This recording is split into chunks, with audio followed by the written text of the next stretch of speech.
desse debate tem como ponto principal o Protocolo Unificado da Pecuária. Ele é parte de um processo mais longo, um processo que se iniciou há anos, em 2009 ainda, e tem como objetivo principal reduzir o desmatamento, cumprir a legislação socioambiental do país e também promover o desenvolvimento econômico sustentável, né? O Ministério Público Federal acredita que é possível o aumento da produção, o aumento da produtividade, a partir do investimento em tecnologia, a partir do controle das áreas de produção. Não há, pelos dados que nós temos hoje no país, em termos de dimensão de área, nenhum conflito entre produzir e preservar o meio ambiente. O programa Boi na Linha tem três grandes objetivos.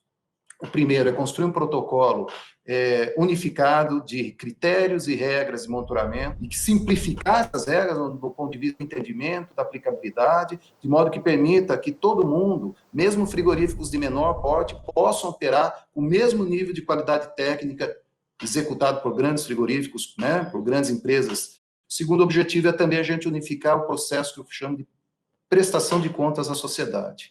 Os processos de auditoria e de verificação do TAC, que são extremamente importantes, né? Porque é a partir desses resultados que tanto o Ministério Público, quanto principalmente o mercado, vai poder se posicionar em relação à indústria de carne na seleção dos seus fornecedores, né? E o terceiro pilar do programa, né, que está sendo executado de maneira bastante interessante pelo Imaflora, é capacitação tanto das empresas frigoríficas, né, que estão chegando agora em toda essa discussão, na questão do monitoramento, como também das próprias empresas de geomonitoramento. O Ministério Público Federal firmou com praticamente todos os frigoríficos que operam, principalmente no sistema de inspeção federal, um TAC, um termo de ajustamento de conduta, e deu o nome desse projeto de Projeto Carne Legal.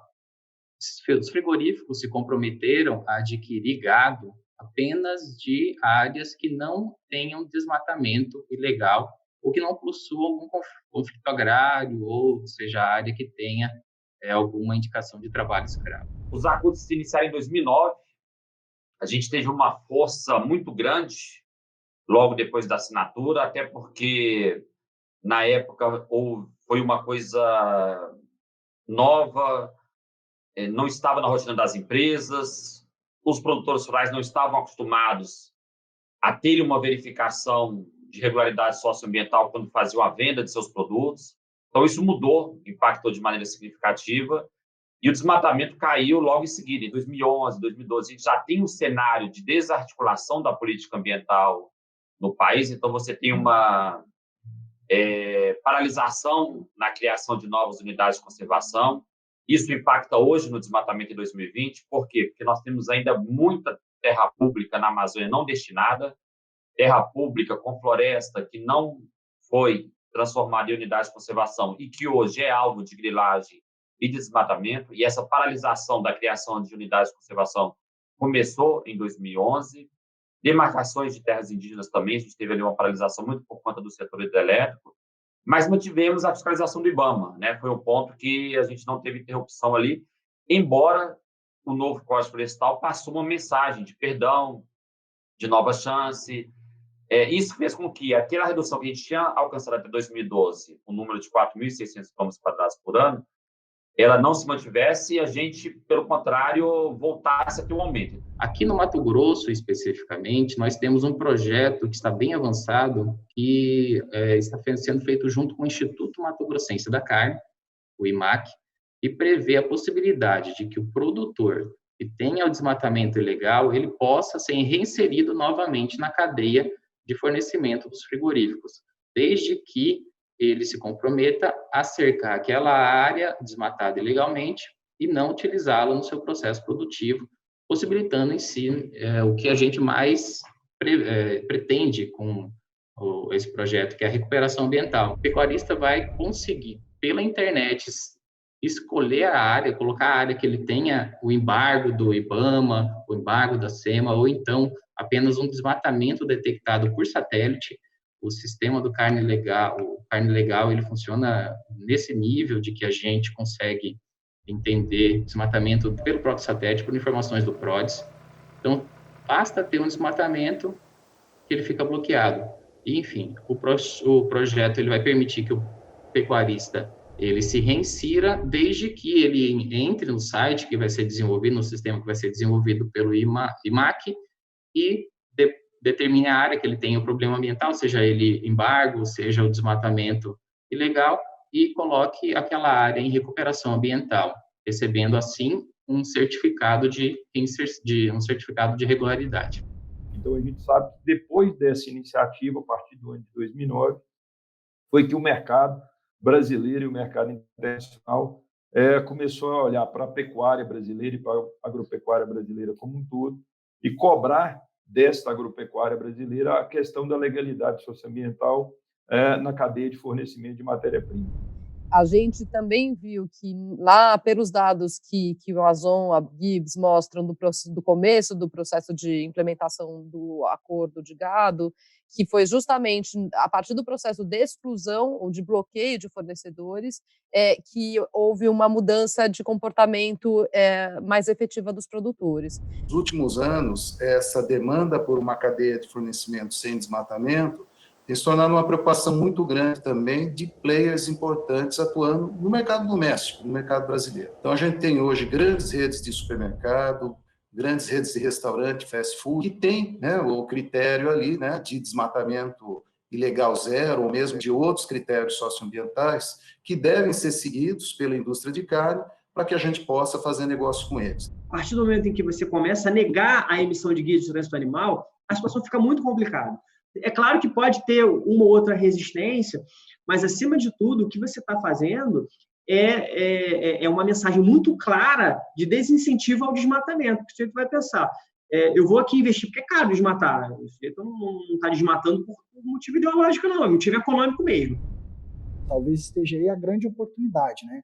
É posicionar o Brasil ativamente contra essas atividades criminosas e desvincular isso da cadeia produtiva de alta rentabilidade, de alta produção, é aquela que leva alimento de qualidade, seguro, para a mesa dos brasileiros e dos mercados que importam nossos produtos. E é como a gente alavancar esse produtor rural de uma pequena propriedade, talvez mais vinculado ali na cria e recria, que de fato pode acontecer, para elevar a sustentabilidade daquele produtor, para trazer ele dentro da legalidade da cadeia. Então, o Protocolo Unificado da Pecuária, ele tem vários objetivos positivos para melhorar esse processo, para melhorar a efetividade, a força desses acordos. Um deles é esse de trazer todo mundo, toda essa parte da indústria que não tem TAC, que não está prestando auditoria para o processo. Isso é importante como um todo.